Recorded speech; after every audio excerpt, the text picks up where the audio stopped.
Rock and roll. Hey, everybody, how are you? Dr. Mike Dusa here. How are you? Hey, no technological problems tonight. The gods smile upon us. Got a really great guest here tonight. You know, it's energetic. I get guests like this who are self-fueled and very, they've been around the track. They're already very successful. They kind of know the deal. So, you know, none of this is planned. Nothing is outlined or orchestrated.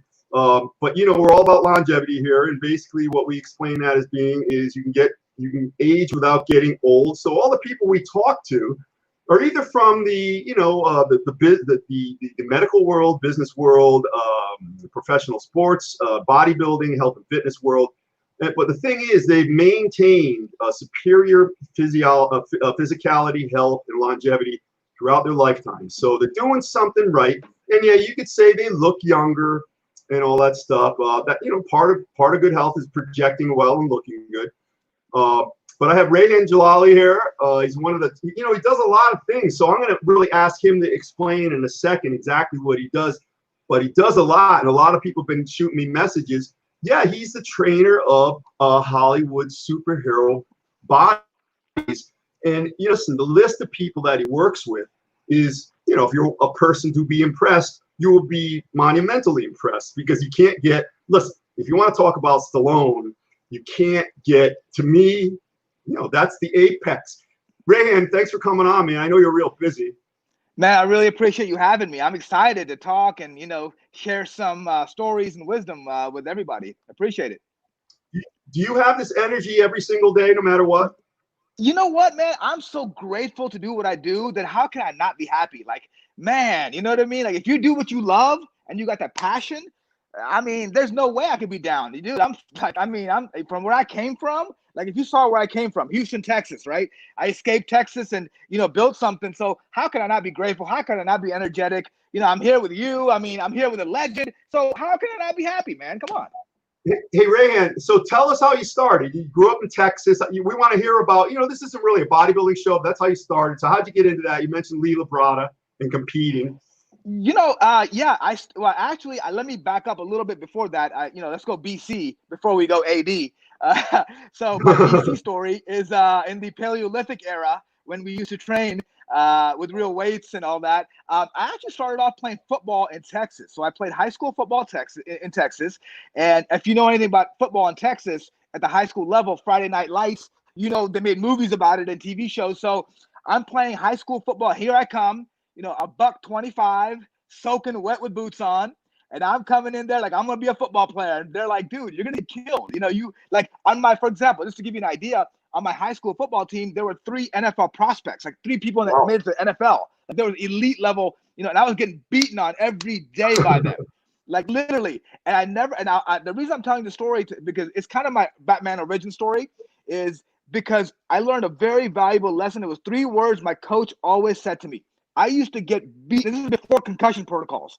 That may explain why my head is the way it is. Okay. But I used to get beaten on. So every time I got killed, destroyed, like people thought, oh my God, get the ambulance, you know?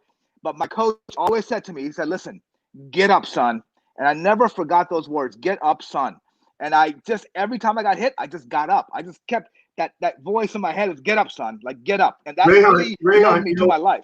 You could actually use get up, son. I've trained with Frank Zane and he's big on mantras.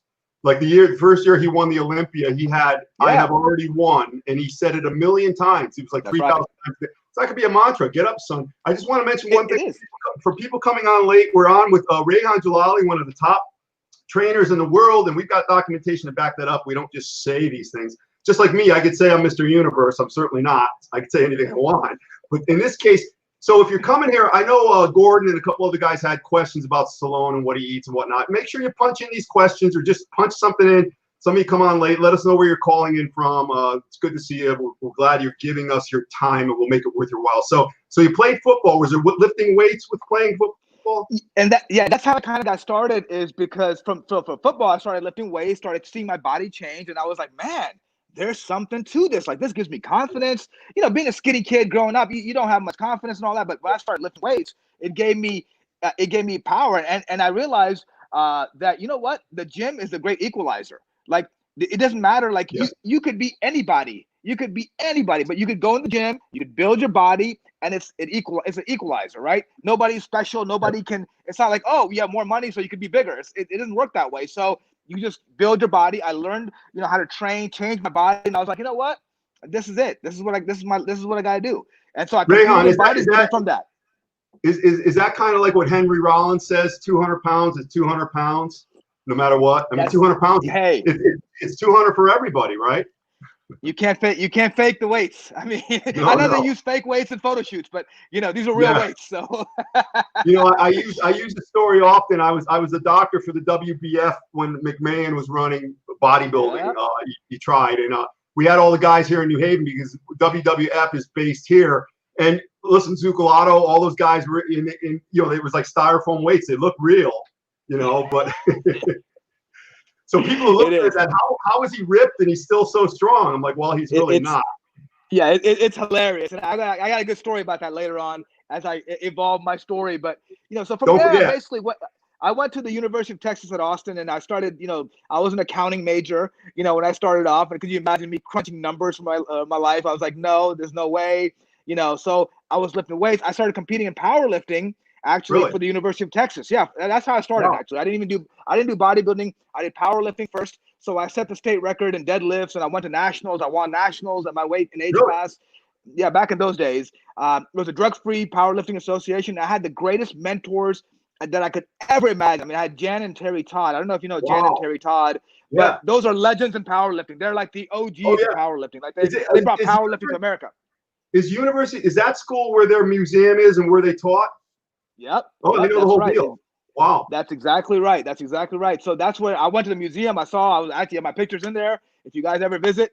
So they taught me, and Terry passed away, R.I.P. But he was one of the real mentors, and Jan as well, who really taught me how to deadlift. Like Mark Henry was training with me at that time. I don't know if you know Mark Henry, but he's a wrestler as well. But he was there. So when I started training in the dungeon at Texas, and this is like 110-degree heat, no AC, underground, just chalk, no girls, just, train, leave, that was it. And when I walked in the gym, I thought I was all badass, lifting heavy, but then I see Mark Henry doing, 750, 800-pound squats for reps. And I'm like, holy shit, like this is real strength here. Okay. Like the window just, it was like, okay, there's real strength. Like I'm not, I got to start working. So they taught me a lot. That kind of, my body obviously started growing, and the way I got into bodybuilding was a friend of mine came to me, a guy called Brett. He was a cover model. He's from New York. He's a cover model for these romance novels. So he was at the University of Texas. So he goes, hey, listen, man, you got a good physique, you got abs, you're doing a competition, and it's this weekend. I'm like, what are you talking about? I'm a power lifter. I'm not doing flexing your underwear. What are you, just nuts? What are you, crazy? No way, man. He's like, bro, I've already paid. What year was this approximately?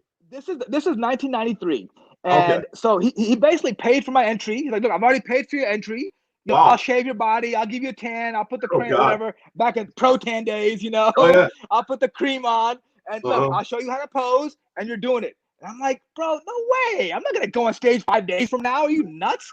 So he convinces me. I go on stage. I actually end up at the Mr. Austin. I actually ended up third. I beat him, So he's like, I told you. And I'm like, okay. So then next year, I won the Mr. Austin. I won the Mr. Texas. I went to nationals, the USA championships, and kind of went on from there. But and then I retired because I just wasn't, I never took drugs. So I was like, I took a ton of supplements, but I never took drugs. So at that elite level, I was like, listen, and I have a, I'm like you, like I have an all or nothing personality where it's like, listen, I got to go, or I only have one speed, go, like Charlie Sheen.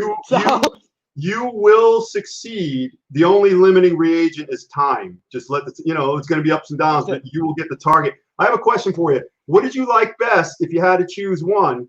And I asked this to Mike Katz, because Mike Katz played pro football, and he's a bodybuilder, and he said I'm going to ask you, I'll let you answer it in a second. What did you like best, football, powerlifting, or bodybuilding? And I asked Mike, was it football or was it bodybuilding? He was, probably football, because he had more control over things. Whereas, bodybuilding, you're at the mercy of whoever, But how about you? I'd have to agree with him. I wouldn't say football. I would say powerlifting to me was the best, because powerlifting, the problem with bodybuilding, it's very subjective in a lot of ways. Like I used to win shows because I was never the biggest, but I was always the leanest. I was always most shredded, Right. and that's how I used to win. But that, in some ways, if the judges don't like that look, then you're kind of screwed. So I love powerlifting because look, weight is weight. Like you said, 200 pounds is 200 pounds. There's no faking. It's like, hey, I'm for example, when I was 148, the record as a teenager when I was 19, I was 148 pounds, and I deadlifted 505, and that was a Wow. state record at the time. So you can't fake that. Like it's just No. dead weight. No. You just go, you pick up the weight. So I'm like that brute strength kind of person that I just wanted that. And I used to always lift like Dorian Yates. Like I used to lift heavy all the time, which my joints are suffering like crazy now. But you live and learn. Without getting overly technical, because if we have to, we can, but we generally don't here. Would you say, because that's kind of freakish strength at 148 to pull 505, would you say that, tendon strength, the disposition of your joints, how many white versus red muscle fibers, do you think all that plays a role in one guy who's a lot stronger than another? I think it does have a part. And actually now, learning more now, we actually test for fiber types, and we do genetic testing in my lab when we get clients, and we look at all of those things. And there is a factor to that. But I think a lot of it, to me, like Muhammad Ali said, it's not the skill, it's the will, right? So at that time, I just had a relentless will that, look, no weight's gonna stop me. Like it was a lot of it's like right here. Right. So when you look at weights, if you're in your mind, like you think, oh, that's heavy, or in my mind, I never thought a weight could stop me. I was like, there's no way that could stop me. So I had that going for me. And also I think fiber type, all of that, but also training technique was important. But again, it's just will. I mean, to pull a weight up, you like, Ed Cohen told me, like, you just lift it. You're just lifting it. I mean, there's just nothing like going up to a weight and deadlifting it. That's it. Rehan, you were a young guy in the early 90s. Let me ask you a question. Were you a good student when you were around these world level figures, or did you have to learn on your own? Because there are two types, that. Yeah, you know what? I was pretty much I really didn't have any mentors really, except maybe Jan and Terry Todd in the beginning. But for bodybuilding, I didn't really have anybody really kind of take me under their wing, or like I was really self-taught a lot of it. I made all the mistakes. That's why I can help others, because I've already made all the mistakes for you. All these young kids, they don't know. Well, you had a guy that approached you with a razor and threw you in the show no matter what. So sometimes you need that, You know what? It's like when you're a kid and your parents just push you in the pool and it's like, swim. Yeah, you swim. So did you drop accounting, or is that what you got your degree in, accounting? No, in nutrition and biochemistry. So initially I was accounting, then I switched my major to nutrition and food science and biochemistry, and then that's what I studied. And I started getting into the science of nutrition. I worked with some amazing people. I worked in a lab studying zinc, for example, for a year. I mean, I really got into the science of it, and that's kind of how I started developing products early on in my career. So yeah, take us through that. You were working with companies before you started training people? Yeah, basically what I did was initially my first job out of college, I was getting a PhD. I was, I was going to go to the University of Florida to get my PhD. And then basically in the middle of it, I got a job offer from EAS. And, EAS and Muscle Media Magazine at that time, 1995, back in the day, maybe, people didn't really know about it. You got to also remember, Mike, and as you know, there was no Instagram, there was no social media, there was no. The only communication you had was magazines. Like magazines were the gold standard, where you got all your information was, Dan Duchesne had his little newsletter, and Bill Phillips had a newsletter, and that's how you kind of exactly. That's it. That's I still have a bunch of them right here. I go through. Is that you on the cover? No, that's Mike Mentor. Okay. I'm not quite that. Listen, when ephedrine was around, I used to pop them like Tic Tacs, but no methamphetamine or whatever. That was his deal. Oh yeah. Oh, we'll talk about ephedrine later. Actually, I testified for Congress on ephedrine. I was an expert witness. No kidding. Wow. In the ephedrine case, I was quoted in Newsweek, and I was in Time magazine about ephedrine. But we'll get into that. I gotta tell you, we've struck gold getting you here. Let me just read. Steve Umberger, Rehan, trainer to the stars, awesome. Mike the King. Well, I don't want to be the king. I got enough stress. Bringing us insightful interviews on health, fitness, and legends of bodybuilding. Thanks much, guys. Yeah, and Steve, if you have any questions, because the things he's going to go over, really rarefied air stuff. So I'm going to try not to talk too much. The only reason I'll interrupt him is I want to draw more out of what a point he might bring up. But anyway, go ahead. So you're at EAS with Bill Phillips. So yeah, so I get to EAS, and I don't, first of all, again, I had the philosophy, and I think my dad taught me this as an entrepreneur, as someone who came over here, with very little money, built a career, all that. He Hold on, kind of hold on, taught me that. hold on. Where'd your dad come from? I'm from India. All right, so tell me how he Yeah, so came here.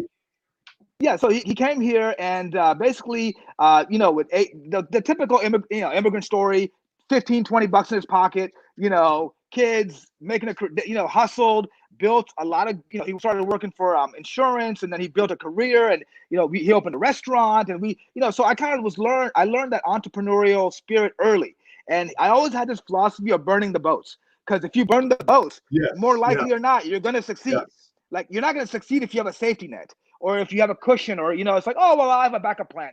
When you I don't have have a, a I have backup a, I have plan. a, I have a metaphor for the burning of the boats. Mine is when you're climbing, when you're trying to take the hill, you have to run into the machine gun fire, because when then you have no choice but to survive.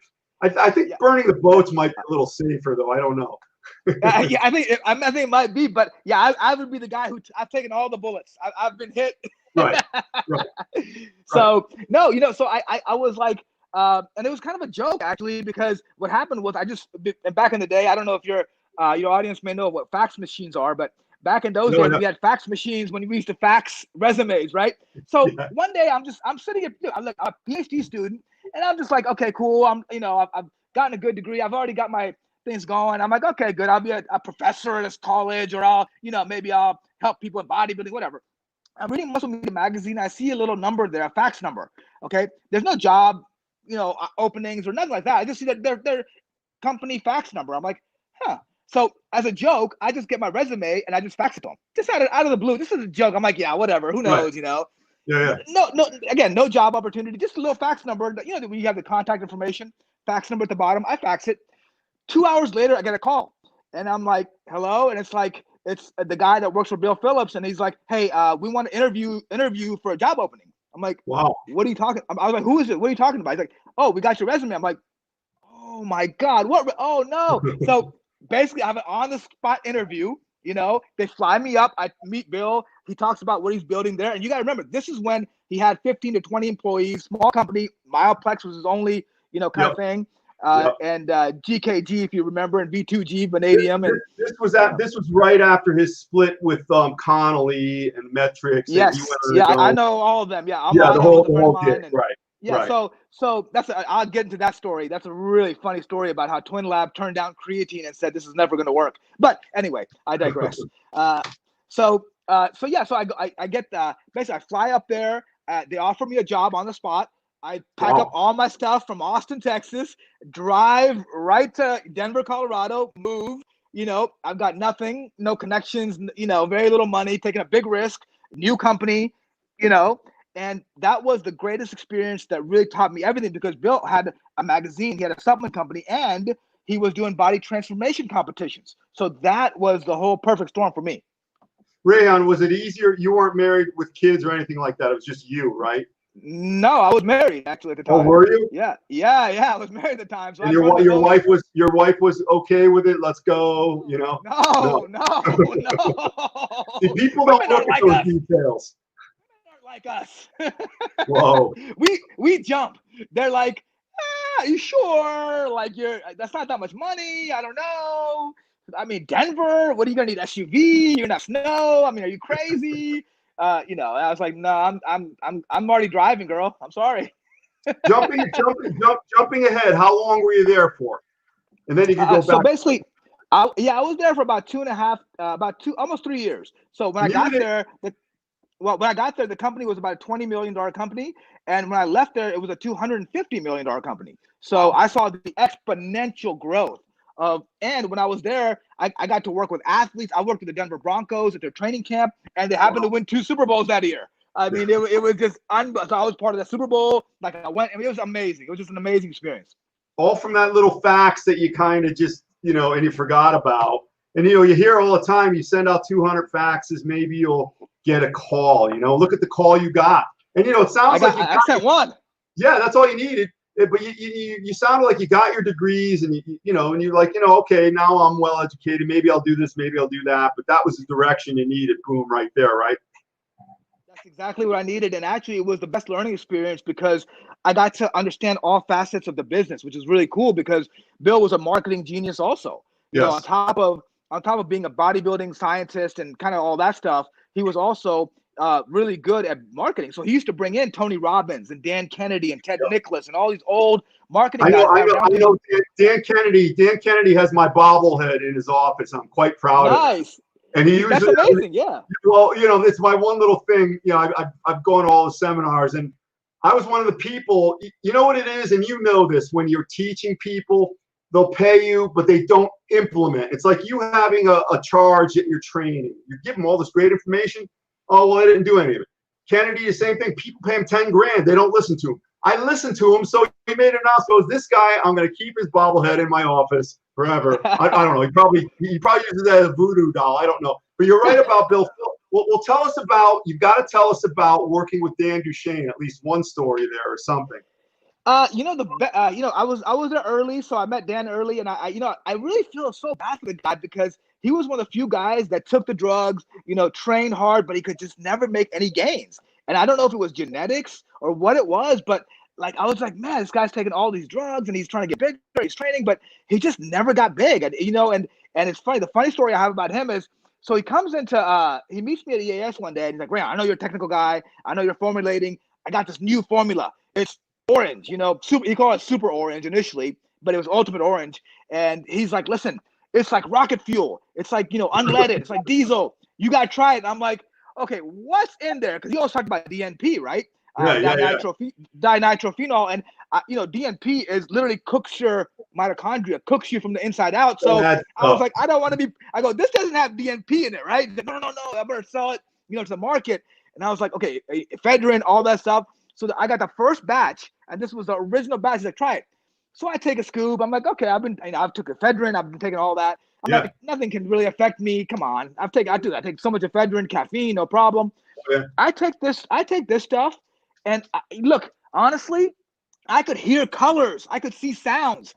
I mean, it was never heard that. What the fuck? I was like, I was lifting crazy weight. I was like 5 or 6 hours. I was like the Energizer Bunny, and I go, Dan, what is in this stuff? I mean, holy moly, dude! Like he's like, well, we have to. I think we have to tone it down a little bit for the market formula. I'm like, yeah, you might want to tone it down. And my heart was like, like those Bugs Bunny or those cartoons where the heart comes out of your chest. I look down and I see my chest moving.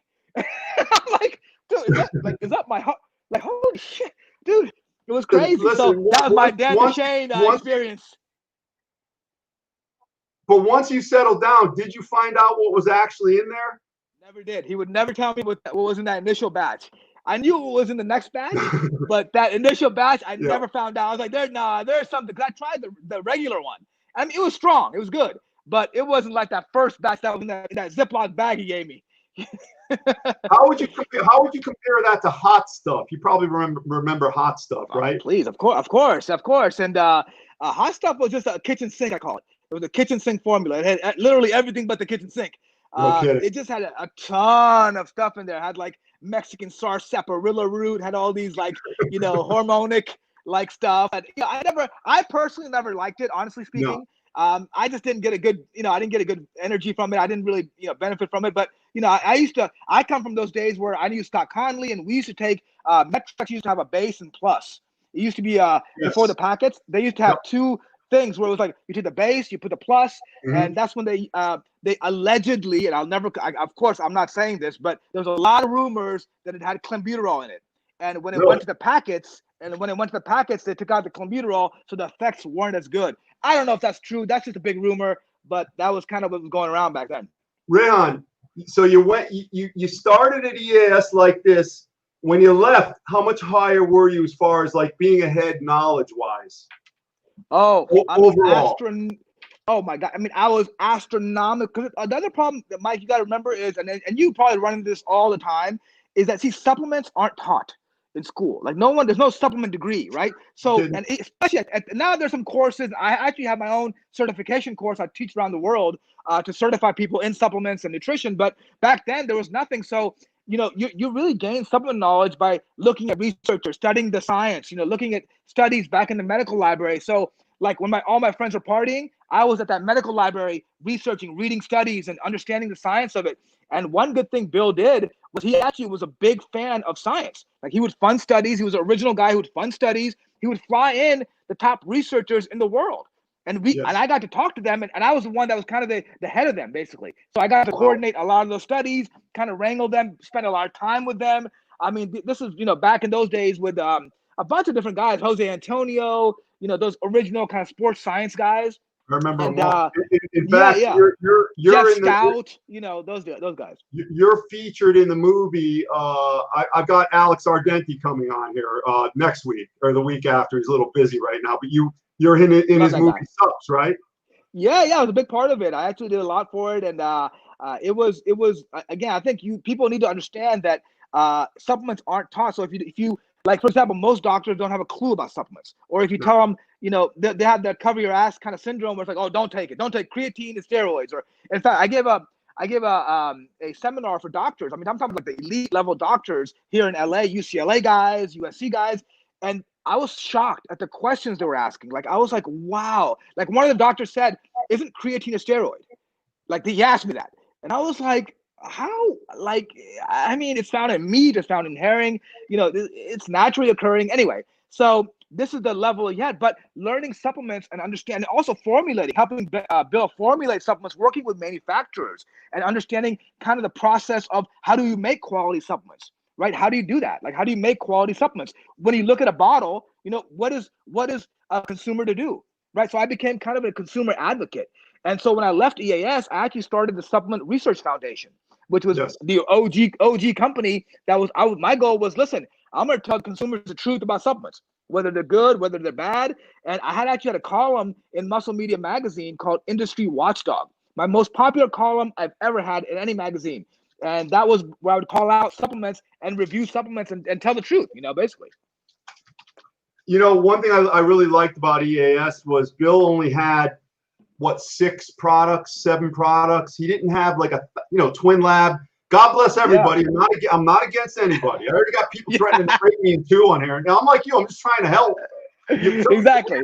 Listen, when you're doing pixels, things get lost in translation and people get mad. Oh, they get mad. People are haters. But would you say that was a plus as far as him concentrating on like 6 or 7 base products for his company as opposed to having such a wide span?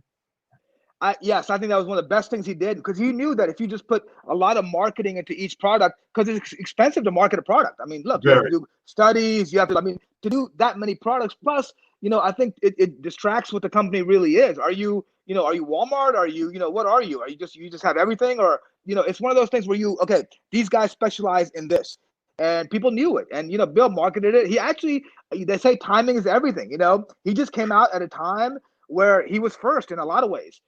Twin Lab was around, Weeder was around, but he was first to really market it to the mainstream population and be like, listen, muscles are good for you girls. Let's go, I remember what Bill wrote in his Sports Supplement Review. Was that what his book was? He wrote, first in the marketplace is always first in the minds of the consumers. That's actually a Dan Kennedy line, but, we'll give it to him. So, yeah, if you're first, like when you think of fast food, whether it's good or bad, you think of McDonald's. Wendy's is probably healthier or whatever, but first, and well, like Ricky Bobby said, if you're not first, you're last. Yeah, that's right. What was I going to mention about that as far as the product goes?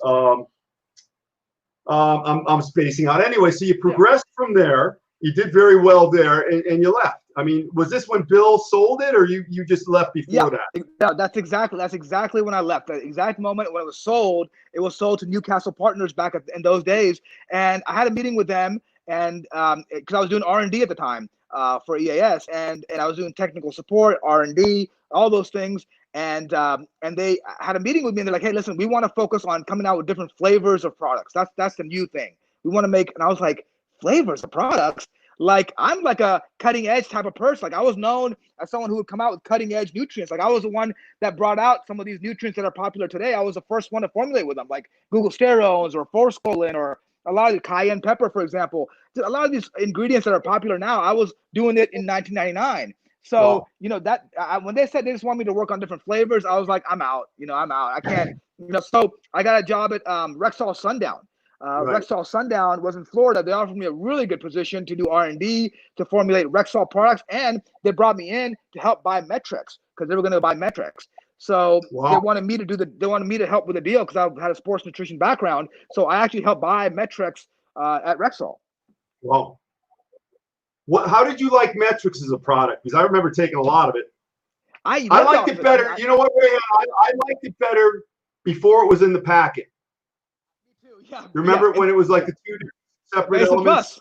Yeah, I liked it then too. I thought Metrics was a great product. What I loved about it is it had a really good potassium to sodium ratio. Had a good protein blend. I mean, it was a good product. I mean, it was just a solid muscle building product. And Scott Connolly. A funny story about Scott Connolly. There was a time where he was a really unique character, just to say the least. But he lived off Metrics for like 6 months. Like he didn't take any other food but Metrics. Wow. 6 Metrics a day. That's all he lived on. And he had the worst BO I could ever.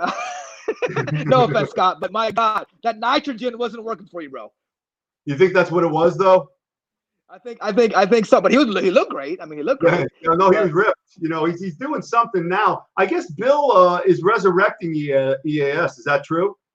I've heard that. I've heard rumors of that. I don't know. I mean, he tried to do another a kind of meal replacement product called Eat Right a few years back, and it failed because the problem is you're also in a marketplace where protein's a commodity. No one's going to pay high prices for just a pure protein formula. You know what I mean? Unless it's got some bells and whistles in it. But so I think timing is everything. It's saturated now, but I think he's smart and he'll find a way. So take us from Florida. You ended up in California, but was there any pit stops? No, again, here comes the burning the boat story again. Here we go. So I'm at Rexall, and this is where I just had a newborn baby. My son was 6 weeks old at the time. This was back in 1999, and I get a job offer or a business proposition from a friend of mine in California, and he says, "Listen, we're starting a company called Bodies-Rehan, and I want you to come be a partner, be a founder, be a director of the company. You have full control of all the formulas. There'll be no politics or whatever. You have free reign to develop the best products. You can money restrictions, whatever. And did you know this guy? Like he was legit going in? I didn't know him that well. I knew him kind of through the industry. So great guy. And actually, I thank him for he's the reason why I moved to California. His name is Dylan Marr, one of the greatest guys ever. But he was the one that kind of offered me this this position, and of course, at the time, everybody, my parents, everybody's like, don't do it. Are you crazy? You have a great job at Rexall Sundowns, almost $1 billion company. Like you're set for life. You'll be a director. I was, forever middle management. I was like, no, I don't want to be forever middle management. I was like, I want to burn the boat. So again, with a 6-week-old baby. And, wow. And again, this is a startup, and this is a startup company. There's no guarantees. There's no, whatsoever. Like you just, you have big risk. You have, some shares in the company, a salary, and some, a moving expense. But that's it. So I just jump. I jump, burn the boats. I go to California dreaming. We're West Coast. Where was this in California? What part of California? It was in Orange County, south of LA. It was a place called Costa Mesa, and that's where the headquarters were. So I moved out to Costa Mesa. I just jumped, literally packed all my stuff, got on the plane, 6-week-old baby, all the risks are there. And I just jumped, and it was the best decision I ever made in my life. Wow. Looking back, so it obviously worked. Well, look at and I have to mention this, you had your son, I guess, is about 20 now, 20 years old, 21. Exactly 21. You look like you're 32, man. That's why I got you on here. It's longevity. I mean, we could be a little flippant about it, but listen, if you live a certain way, we were talking about Jack LaLanne earlier. He was saying reasons why people become old, and you can avoid it, but you got to go the distance. You got to take some risks, like you said. You got to be an iconoclast, like everybody was telling you. Are you nuts? Well, they don't know about the hole. That's your soul right here, and you've got to fill it. That's not them. They're just looking at, you're in Tallahassee, and it's quite nice there. and you're going to be in the company, and then you're going to be 62 and then retire and dead when you're 65, because that's how it works. But we try to avoid that because we can, and you did, and that's good. Yeah, and you're an example of that too. I mean, you look like you're 40, 38, Thanks. really young. So, but you know what I always tell people is that, listen, you only have one body. And if you don't take care of it, it will betray you. Your body will betray you if you don't take care of it, because you only have one. And if you don't take steps now, especially now, of course, we're living in this pandemic and all that, but people are fear mongering, all that stuff. I mean, look, this is the time to take care of your health, because health is the real wealth. And so if you do that, the effects will follow. I've seen that I've transformed thousands of lives over the last 30 years. And I've seen people literally who tell me, look, there's no hope for me. And, 6 months later, they're a whole different person. And they're like fanatical workout people. It just, it's momentum. And, that's what it is. So we try to stay young. We try to stay fit and healthy. And, we do our best. So how'd that company go? You started, that was like a grassroots, ground floor type of company. That what was it, Body Logic you called it? Yeah, it was called Body Logics, and I was there for about a year, and then we just sold the company, and then that's kind of how but that 1 year I was there, I learned so much about business, because a part of it is business. A lot of people, like a lot of fitness professionals, as you know, and I coach some trainers and fitness professionals, they forget that it's a business. Like they just do the training part, or the nutrition part, or the whatever part they're doing for their craft, but they forget it's a business. And that's what I try to teach them, is that, listen, you got to be business minded, which means you got to track stuff, you got to prepare, you got to plan, you got to, so I learned that, in a big way, working with investors and understanding the businesses and all that. So after that, I got another opportunity to work for Biochem and Country Life out of New York, New York. So you were out here on the East Coast? I was flying back and forth. I know, I wouldn't leave California. Oh, wow. No way. No. Once you get to Cali, you just can't escape. That'd be a bad move. Oh, trust me, I was out there in the winters. Long winters, no way. So I went out. No, I'm sorry. What comes next? You consult. You have a business where you evaluate supplements. Yeah, basically, right on the side, I'm also doing this like educational platform. So I was like really early on the internet age to evaluate supplements. I used to test supplements. Like I used to send them out for samples and test them to see the match label claims, before. And like, for example, we tested a bar called the Detour bar years ago. Like this is in the 90s, and it was way off. I mean, it was way off. Really? And we printed it, and we actually printed the results in Muscle Media magazine, and they couldn't sue us because we had the lab results. It's like, here, you're off, bro. I mean, and I think they fixed it after that, I think. So it was a good thing. I felt like I was doing something good for the consumer. And I've always been a consumer advocate. Like I want consumers to get the best products, the best information, the best results, all that. So continuing on that. We need you out there. Just don't get killed or anything, Yeah, we'll try. Yeah, we'll try. So how did you become the trainer to all these really fantastic people? I'm sure, maybe not we'll get all the juicy part. Fantastic, but you know what? I've been lucky in that regard. People always warn me like, oh my God, celebrities must be crazy. You must have to deal with a lot of headaches. Yeah, to some extent. But honestly speaking, if you're an asset, I will say, if you're an asset to people, they'll always be respectful to you. Like that's what it is. If you can benefit others, you'll always have they'll always have your back. Right. So that's what I don't get caught up in the stardom. I don't get caught up in the fame. I just get caught up in doing what my job is. That's it. And try to be an asset to people. And so that's it. So before you even talk about the famous people, because people are people, when did you start training? Did you start training people when you were in California or before that? No, I was training people in college. I was training people all the time for bodybuilding and just helping them. Yeah, I was always helping people out and just kind of, this is a side business, just kind of helping people here and there. So right. I was training forever, back in the day. So California came and you had an interesting story about how Stallone found you. Oh, this is how I got into celebrity. Again, I was working with the Denver Broncos at EAS. There were stars coming in and out. Bill had great stars, coming in, actresses. But so I got a glimpse of it. But so in 2004, basically, I'm sitting at home, chillaxing as usual, lazy afternoon. I'm working, and I've actually developed at this point a product for a company that's doing really big numbers, and I was kind of getting a lot of royalties and just kind of relaxing at the time. So basically, I get a call. Back in the old days of Nextel, those flip phones. So I'm like, hello, hello. He's like, this is Sly Sloan calling. I want to talk to you about some business. I'm like, who is this? He's like, Wait, wait. Listen, I'm gonna have to stop you a lot on this one. Immediately, do you think somebody was like pulling your leg? So this is the funny part. So that exactly, I mean, you called it perfectly. Yeah. So he's going on and on, and I'm like, okay, who? I'm like, and I go, whoa, hold on, bro. Who is this? Is this Omar? Is this Andrew? John? Are you messing with me? Who is this? This is stop it. I just hung up. So I hang up on Rocky. You hung up on it. Okay. Yeah, I hung up on Rambo. Yes. I have the famous line of that.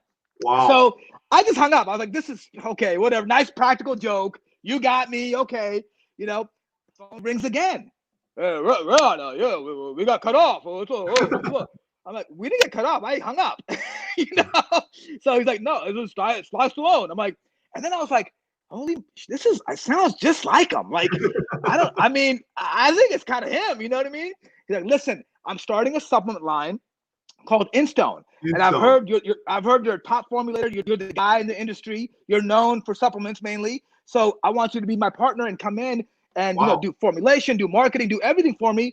And and I want you to be part of the company. I said, yes. And by the way, I'm like the guys out there. I was the guy watching Rocky as a kid, running around doing push-ups, boxing like Drago, and drinking raw eggs, and you know what I mean. Man, I was that guy. To me, it's the same as like UFOs coming down or something, man. That's how to me. I mean, it was mind blowing. I mean, it was just, I was like, you have that surreal moment where you hang up the phone, and I'm like, because he tells me, he's like, listen, come to my house. My assistant will send you the address. And I'm like, and I hung up. I'm like, so I just talked to Sly Stallone. I'm going to be working with him, and I'm going over to his house. Wow. Huh. Today was a good day. Just like that. Well, again, I never say just like that, because I always say it took me 20 years to be an no. You listen. Like, you know what I mean? That you attracted that from everything that you did in earnestness, meaning everything you did was real. And when you stick with that approach, that ploy, if you will, the people are just going to come to you, like you said earlier, because you're offering value, true value. You're plugging those gaps. Exactly. You attracted that from everything. Sorry, I'm getting some feedback here. Are you getting? Oh, that's okay. Go ahead. My mother usually calls me during these, or my sister, or somebody. I always, it's the worst. I was interviewing for CBS News, and my mom's calling. I'm like, Mom, this is crazy. On TV. I'm like, stop. But did you help him train? I remember InStone. I remember he wrote a book. I have the book. And we can talk about Arnold's supplement line that he was involved with in a bit. But did you worked with him to get him in shape too, right? Yeah. So this is what happened. So that's how it started, right? So then after that, we started building a good relationship. Basically, I was at his house. I was testing products, and I was helping him and kind of getting. So I ended up just started hanging out with him a little more. And he's like, man, you know what? You got some real knowledge about nutrition and supplements. Why don't you become my nutritionist? And why don't you help me train a little bit? And, he was working with a guy called Gunnar Peterson, one of the best trainers in the world. And he was mainly handling all the training. But, for his nutrition and supplements, he was like, listen, why don't you become my nutritionist, become kind of, even help me with my everything, help me with my whole fitness regimen. And, I think that would be a way that you could, really help me, because I'm doing another Rocky, I'm doing Rambo, I'm going to start I need to get back into that full mode. So I was like, yes, of course I'll help you. So I started you're part of that. You are part of that. And Troy Zucolato, he doesn't come right out and say it. I don't know if he's working with him, but he knows Stallone. He does say this about him. He's never seen anyone more fastidious and detail oriented in doing everything right than him. I still learned so much from him. Like, I learned so many little small intricate details, like you said, that are so valuable. Like, one of the first things he taught me actually was from Rocky. Like, before he had that scene in the last Rocky, he told me in 2004, he goes, listen, Rehan, honestly, life's gonna hit you hard. You're a young kid. Back then I was young, of course. But he's like, listen, you're young. You're. And by the way, he was to me like he was the most generous person ever. Like he was one of those Really? guys that basically he opened all the doors for Hollywood. Like you can't get into Hollywood. Like there's No. a fortress. Like there's Right. it's a fortress. You can't just show up and you see thousands of stories of hopes and dreams lost of people moving here trying to be an actor or whatever. They go back to Tennessee or wherever they came from because it's very difficult. It's a fortress. So he opened those fortress doors. He lowered the dungeon doors, and I got into the castle because he introduced me to Bruce Willis and Hugh Jackman. I mean, I'm meeting like the biggest stars. I'm with Pacino. I'm playing cards. I was at his house one time playing cards with Pacino, Stallone, and De Niro. I'm like, Oh my God. I mean, mind-blowing stuff. Jesus. And I've got stories. I mean, to be honest with you, I don't really talk about those stories much. But when you're there, and it's just surreal. Like we don't take pictures. I mean, it was like back in those days. It was just like enjoying the moment, playing. I mean, it was just hearing their stories. So he taught me early, like, listen, life's gonna hit you. You're gonna get hit. People are gonna say no. You're gonna, but guess what? It's not how hard you get hit, it's how hard you come back and punch back. That's what it is. And I told him about the get up stunt story, and he's like, exactly. That's what I want you to do always, man. I want you to, keep punching back because you got something in you that I think is valuable to people. So I said, wow, that's cool. It's a great thing. And he gave me a testimonial for my book. He put me in Rocky.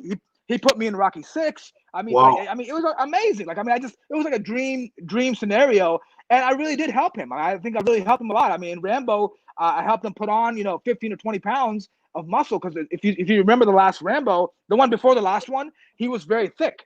He was over 210. He was over 210 pounds. Rehan, ironically, last night I was watching Creed 2, and man, I tell you, listen. I think hey, Rick Collins is here. What's up, Rick? Rick is on the show. Rick's on the podcast next week. He says, nice job, brother.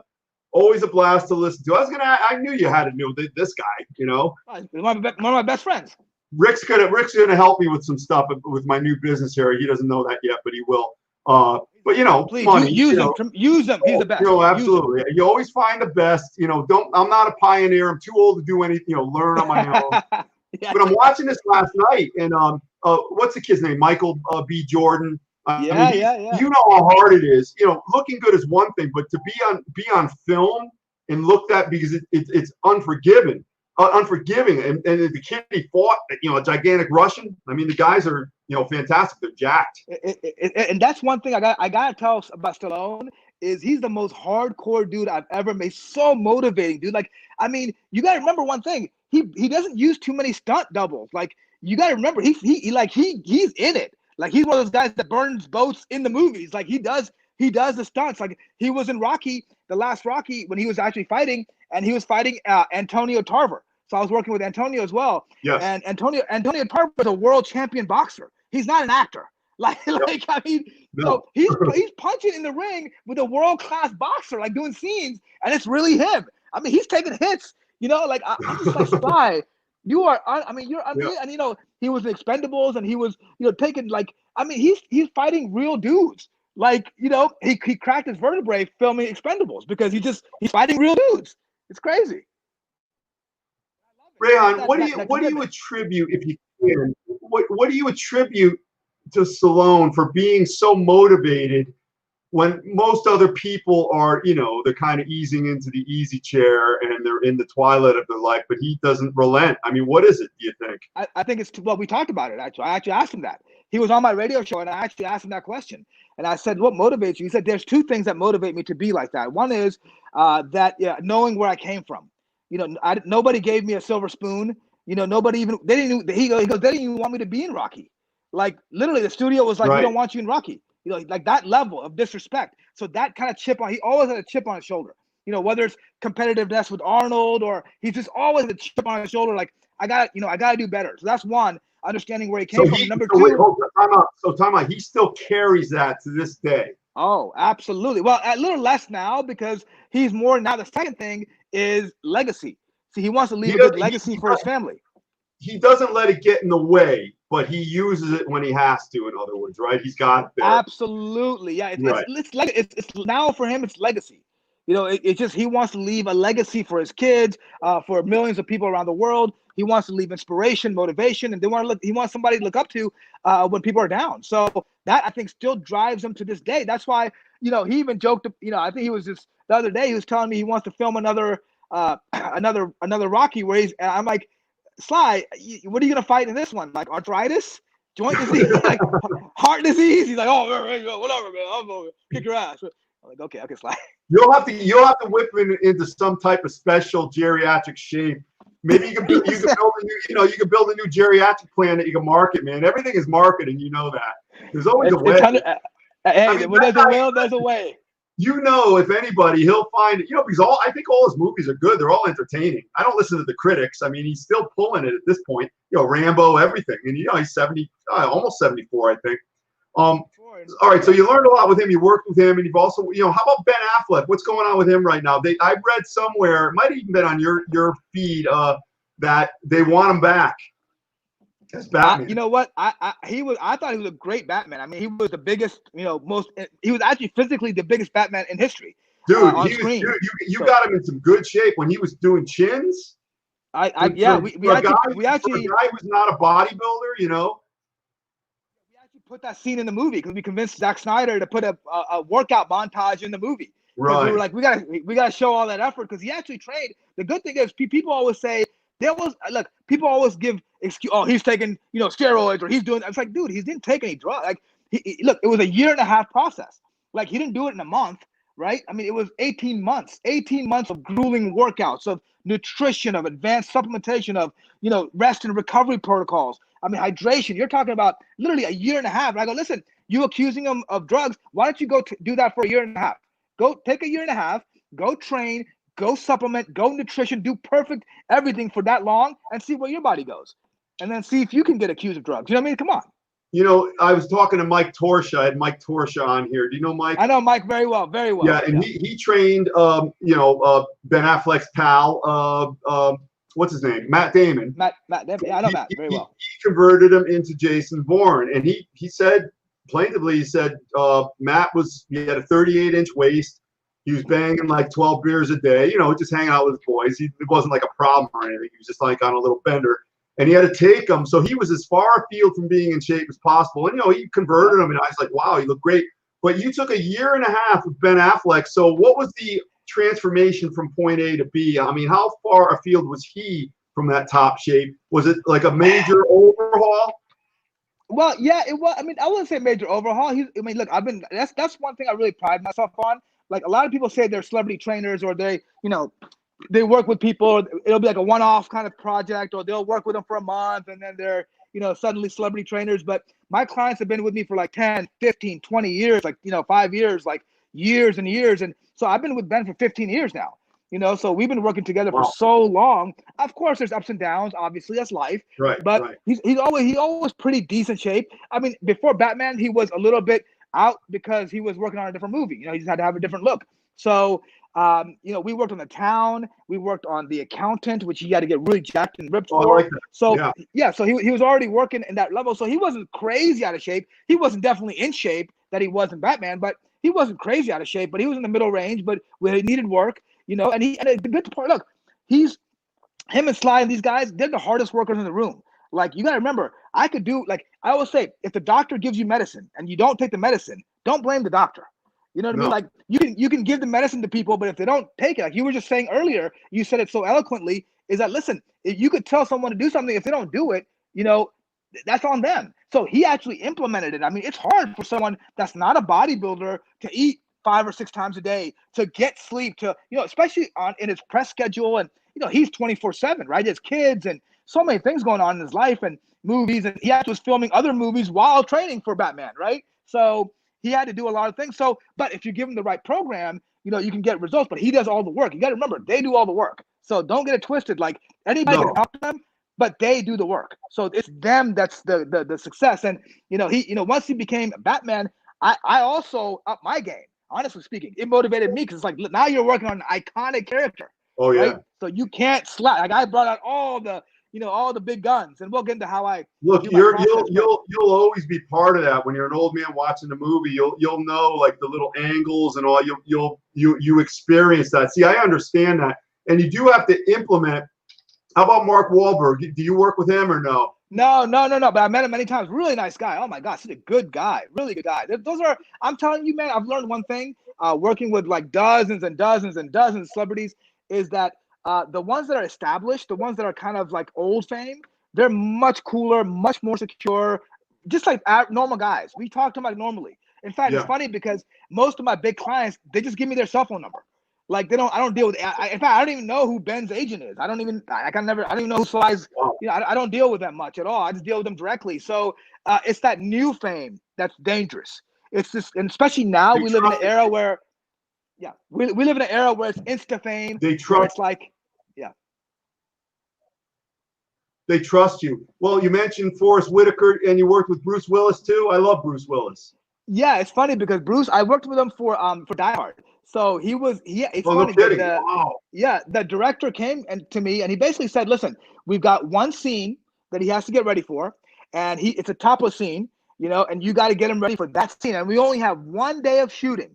So I was like, okay, so you're getting paid $20 million or whatever, and you've got 1 day. No pressure, but I'll make it work, So and he followed the protocol, all the stuff, and he came out great. I mean, for his age and all, and he's not a bodybuilder, he's not like a big, muscle guy, but he came out great, looked great. I mean, muscles, he looked lean, fit. I mean, he worked hard, and we delivered again, and that was a really cool project to work on. I mean, it's interesting to say that, I'm so blessed and honored to like work on iconic type films like Rocky, Rambo, Batman, Die Hard. Like, I mean, these are Wolverine. Like, I mean, these are cool projects, and I'm really proud of that. I think I'm grateful that I have an opportunity to work on those kind of projects. Listen, I'm very grateful that you're here because, listen, well, no, really, I believe anybody. Me too. I believe anybody can do anything, but to reach that level, it's like we always say here. Because I've got Mr. Olympias on here and stuff like that, and to be the best in the world at anything, there's over 7 billion people. The odds are just they're nil. And if you get there, you want to make sure you're on your game because there's only one shot, and it seems like you've established yourself. So, and then you're in a zone, and then you're, like you said, just like Stallone wants to do, he wants to add positively to society. And I believe that because I think once you gain fame and you gain money and you gain hubris or whatever, and you go through all this stuff, what is there left really is to just try to help other people, lift them up if you can. That's very empowering. Yeah, I think, to me, it's giving is living. I mean, I live by that from day one. I mean, I think to me, my goal was never to make money or become famous or any of those things. My goal was to help people. I said, listen, if I can help enough people change their body, they'll become mouthpieces for me. And then I'll gain success from that, from their success. So to me, it was just about, helping people. And I'm more passionate today than I ever was. I want to do more at a higher level. I mean, Winston Churchill had a great quote that says that I live by, which is success is not final. Failure is not fatal. It's the courage to continue that counts. And I live by that. I don't think I never let success get to me or failures get to me. I'm like, listen, I'm on a mission. I'm driven, and I want to achieve greatness at a high level. And I don't want to sacrifice. And I believe in excellence, like you do, Michael. I just see you believe in excellence, like doing everything with excellence. And that's what some of these kids don't understand today is that, listen, if you do things with excellence, I'm talking about the little things, not that everybody can do the big things, but every day get up with that gratitude, with that fire, with that, listen, I'm going to change some lives today. Let's go, And if you have that, then you're going to have success eventually. I mean, it's just a matter of time. There's no doubt. You mentioned Tony Robbins, and he said that the difference, the high achievers, it's high standards that they maintain all the time. They know what they got in the tank. They know what they can do, and that's what they pursue. They don't half-ass it because then you can't sleep. Then you're looking in the mirror and you don't like what you see. And we all been there. And you helped the Oscar winner Forrest Whitaker drop 60? Yeah, he dropped 60 pounds because he won the Oscar for The Last King of Scotland, and he played a guy that was over 300 pounds. Wow. And so he came in. He wanted to do other roles, The Butler, other movies with Oprah that he wanted to do get leaner for. He needed to look really lean, and we dropped 60 pounds. He showed up. He was a presenter at the Oscars one year after all that weight loss, and people were like, the funny part is, whenever someone loses weight a lot, they always say, "Are you sick? What's going on with you? Are you?" I'm like, sick. He's like, I feel better than ever. Like I'm a new person. I'm Yeah. like, I'm like Benjamin Button. I'm like aging, backwards now. Like you drop 60 pounds, you feel a million times better, right? So So he just actually, and he was a vegetarian, by the way. So he wow. had like, and back in that time, there was not that many vegans out there. So, he had a lot of challenges. So that just shows that you can do it if you commit. Just like I read that De Niro when he made Raging Bull, when he was heavy at the end, they actually stopped filming and he flew to France because the food was very rich and he gorged himself and he literally gained, I don't know, 50, 60 pounds. Literally. So it wasn't a fat suit. So same thing with Forrest Whitaker. He found that he actually had to actually gain real fat to the point of 300 as opposed to like wearing a fat suit. So that's what they do. Now, the best part about that is that now you took somebody. Now imagine this, and he wasn't a workout guy. He never worked out. Like he never was a regular workout person. Like when I trained him at his house, at his office, and he never was a big workout guy. He never really trained in his life, actually, not much at all. So to me, what's amazing, and this is something that I love this part, is that taking somebody, imagine somebody who's obese, never trained in their life, right? Suddenly they drop 60 pounds, and by the way, gained 20 pounds or 15 pounds of muscle also during that, right? And now you've got a guy who was obese at one point, basically, and now he's flexing his arms at the gym. Like we used to train, and he used to like, give me the guns, and he used to hit these, these muscle shots. I'm like, wow, like how amazing is health and fitness? Like, can you imagine taking someone who's obese, who's so far removed from fitness, and then within a year he's posing his muscles? I mean, that to me is and that shows the power of it. And his attitude and the roles he was getting was amazing. He was getting action roles. He was playing cops, and he got Criminal Minds, Suspect Behavior, which is another spin-off show. And he was a lead in that. So he was now an FBI, So all these things happen because he's, what you put out, you get. I believe that. I believe in the universe. When you put out good, you will get good. And if there's no, I believe there's no reward for good but good. So he put that out there, and he started getting all those amazing roles and playing action heroes and stuff. It's crazy. Something you said earlier, all the thousands of people you work with, and many have come to you, and they're so far, well, in their interpretation, they're so far gone. Their halcyon years of great health when they were young are gone, and they think that's it. And they're buried under a cloak of fat, whatever it might be, and poisons, and they feel terrible, and they don't like how they look. But even still, I think it's got to be kind of magical when you actually help them convert and go back, because they can't even remember that. Absolutely. And the thing is, so much of it is changing their mentality. Like their whole mindset shifts, because now it's like, wow, if I could do that, I could do anything. And I've seen this with many, many people where when they become successful at fitness, they become successful at life. You know what I mean? Yeah. If your body is right, like if your body's not right, your life can't be right. Because your mind is depressed, you're not confident, you lose all those things. And honestly speaking, Mike, as someone, and this, I'm gonna, I mean, if you don't mind, I'm gonna go real on you. You want real talk, right? Okay, yes. You want real talk. Okay. Yes, well, honestly, I see this a lot with guys that are over 45, and a lot of them maybe are divorced and they get kind of zeroed out or whatever you call it, and have a hard, kind of go through depression, and that's why the number one suicide rate is men 45 to 60. Because they go through this phase where they don't take care of their body, they don't take care of their health, they lose, their spouse, whatever, something happens, they lose money, they get financial ruin, and they get depressed. And so you get in the stage where it's like, man, if you could just take care of your health first, you can get out of that rut and you can move forward. And Stallone, Sly, to his credit, told me something so awesome. I filmed actually a video with him. I produced a video with him. And part of the video, one thing he said was, pleasure and pain, they're not opposites. They're neighbors, separated by a fine line by a split second. That line of pleasure and pain is so close that you could just turn it quickly.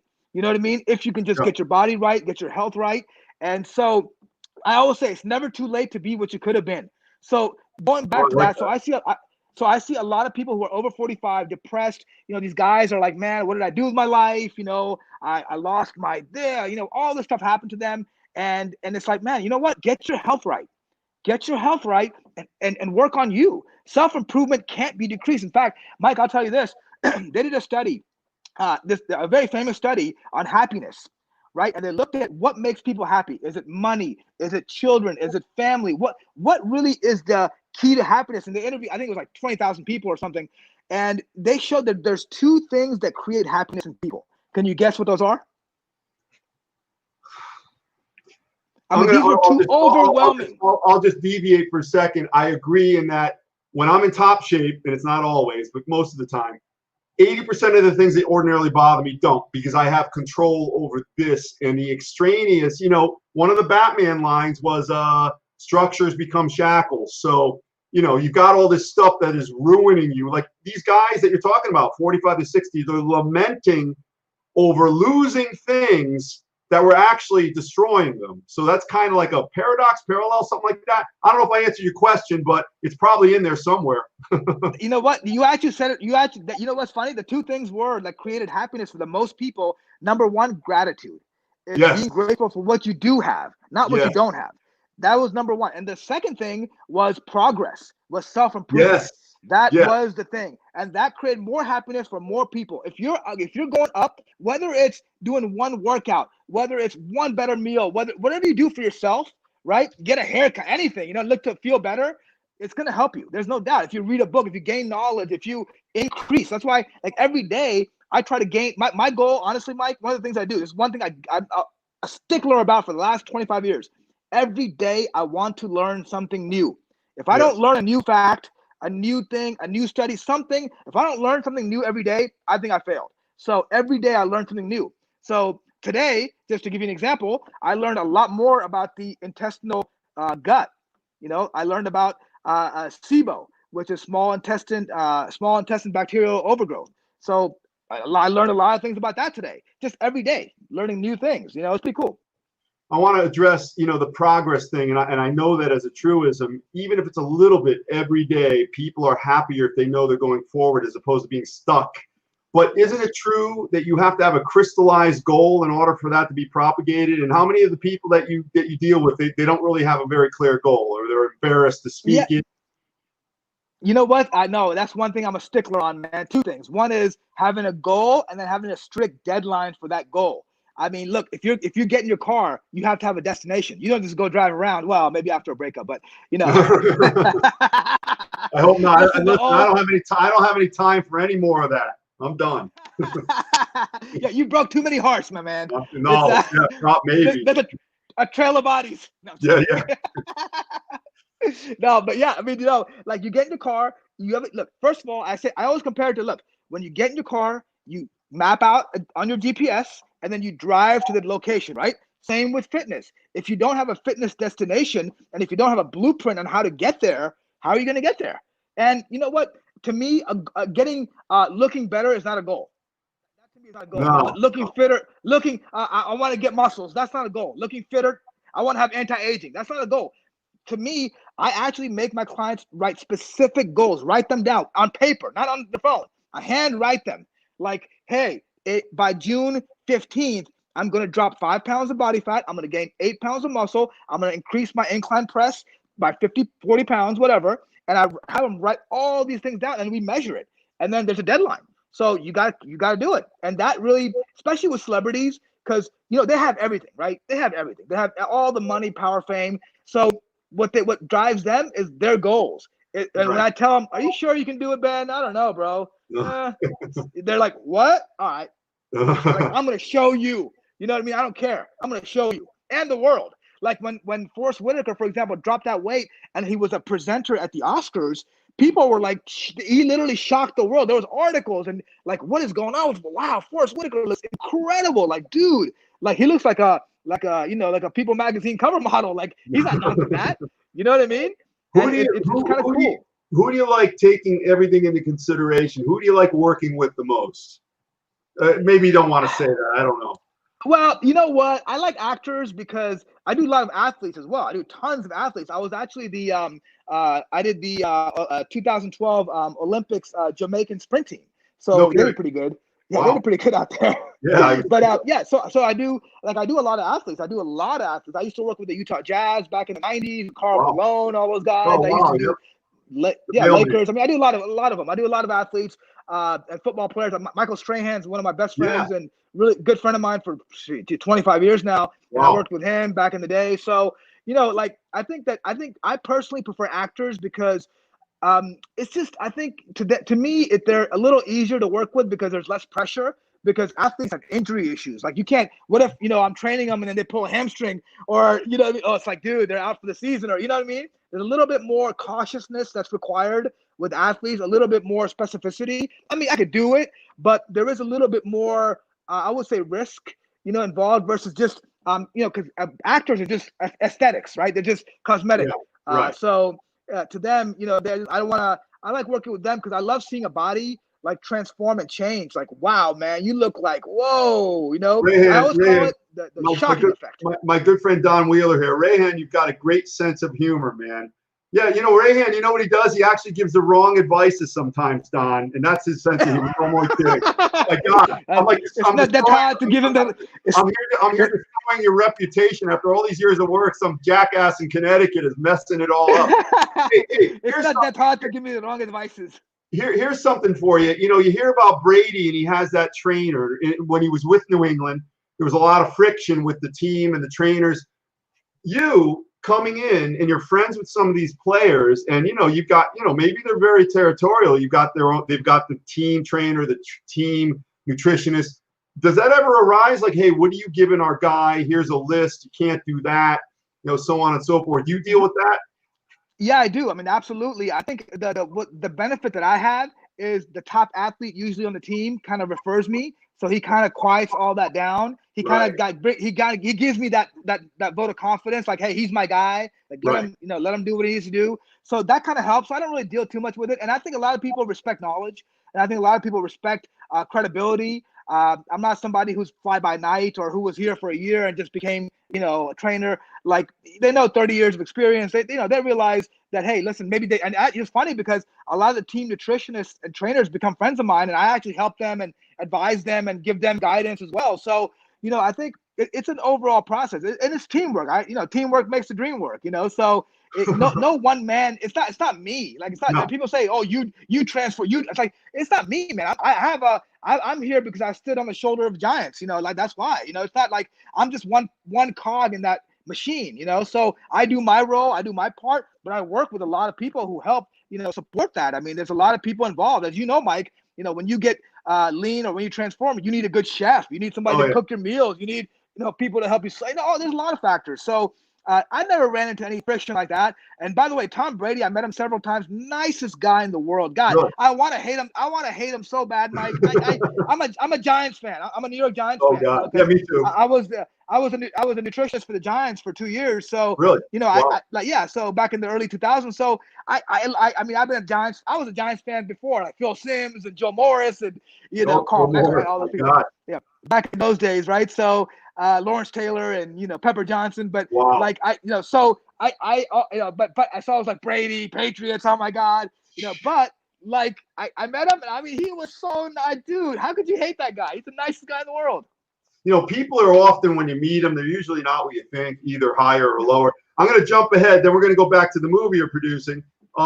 What are your three best, well, I don't like the word best, but what do you think are the three most, obviously natural, over-the-counter, natural supplements, the three most effective that you actually, I have mine in my head. I went over it with Will Brink, but what are your 3 or 4 if you couldn't do anything else? That's a great question. And that, again, I don't like to answer these kind of questions because I think it really, the question for any fitness question is it depends. And I really believe in a customized approach. So I can give you a general answer, but I always say, look, what works for me may not work for you. So I agree. So for you, your training, you've been fantastic. Oh, absolutely. For me, I mean, to me, again, it depends on my goal. If I'm looking to get lean, there's a different 4. If I'm looking to get big, there's a different 4. So if I'm looking to gain muscle, creatine is the gold standard. I mean, I personally like something called magnesium creatine chelate or crealkaline. I have a stomach issue with creatine. So I like crealkaline, which is buffered creatine by my buddy, Jeff Galini. And also I use yeah, he's a great guy. Magnesium creatine chelate, because people don't know this, but ATP or energy in the muscle tissue is found not as ATP, it's found as magnesium ATP. It's bound to magnesium. So if you have a magnesium deficiency, you're going to have low energy levels. So I really like that form of creatine. Number two, it's kind of an advanced supplement, but I think it's one of the best hidden weapons for building muscle. And I think if you want to check it out, this is the one, and it has research behind it. It's called phosphatidic acid, PA. Yeah. And phosphatidic acid, I think, is really important for someone who's advanced to build muscle. It's been shown to increase strength, by 10% on the first time you take it. So, like, there's really some benefit. I really see a difference taking phosphatidic acid. Fish oil, I think, is a huge one as you age. I think fish oil specifically, but don't just take regular fish oil. Take high DHA fish oil. The fish oil that's more DHA than EPA, because DHA is actually involved in more than 6 to 10 muscle building genes. It can turn on some muscle building genes. It can turn off some muscle breakdown genes. So it's really important for genetics, and it's important for building muscle and having a neuroprotective effect, and also for heart health and a lot of other things, joint function, inflammation. We'll get to inflammation if you want, but that's a big one. No, I do huge want, but you just filled you just filled my assignment today. I just learned something new, just like you have. Awesome. When you were saying that, I did a mental inventory, I'm like, oh shit, I didn't learn anything new today. But thank you. But Will, I had Will Brink on here, and he just gave it in general his word, and it's not a comparative. He's just like you said, you don't want to do a cookie cutter deal. That's just not, there's no integrity to that. Protein is, by the way, protein is number one for all of them. Like, protein is always number one. That's number one by far. How about a whey protein? I like a blend. I like a blend better. I think we got to get out of this. That's another side topic. I know this is like the ADD conversation. No, it's okay. I think we got to break out of this mentality of, like, I always tell people, look, that one thing is not always the best. Like, whey is good sometimes. Calcium casein or micellar casein is good sometimes. Egg, I think, is one of the best proteins ever. I think egg is the most underrated protein. It's the most solid protein of all of them. Low allergens. I think some vegan proteins can be beneficial as well. And also, when you eat meals, why do you just eat chicken? Why not eat chicken and fish together, or steak and eggs together? Or I always combine proteins. I think it's much better to get more amino acids. You know what the word was back in the 80s? I'm going to mention a supplement to you in a second. The word in the 80s was, if you were to mix tuna and chicken or steak and fish, they would compete to be absorbed, so you couldn't do that, which was that's complete nonsense. That wasn't even bro science. I don't know what it was. So we wouldn't do that was crazy science. Yeah, 1980s. If you had success in the 80s, it was by accident, because nobody really knew. I mean, we didn't have all this stuff going on. Vanadil sulfate. Yeah, I mean, vanadium has its place. It's been kind of debunked with the studies. I mean, in terms of really massive effectiveness, or muscle pump, as they call it. The whole insulin kind of theory has been kind of minimized. I still think there is something to managing insulin levels and blood sugar levels. I really do believe there is some benefit to that. But there's other stuff that I think is a little better than vanadium. I think chromium, polynicotinate is a little better. I think it's, because I think it enhances the glucose tolerance factor and increases insulin sensitivity at the cellular level. I think that you take in Gymnema sylvestre, Mamordica, there's a bunch of different ones. Alpha, I think R-lipoic acid is a huge one. I think lipoic acid in the R form, which is the more absorbable form, can really help blood sugar levels, has a real powerful antioxidant effect. I think that is a little bit better than vanadium. So there's other options that are a little better, but I think that if you want to take it, you can certainly take it. It's not damaging unless you take a higher dose, but I think that there's other ones that are much more bang for the buck.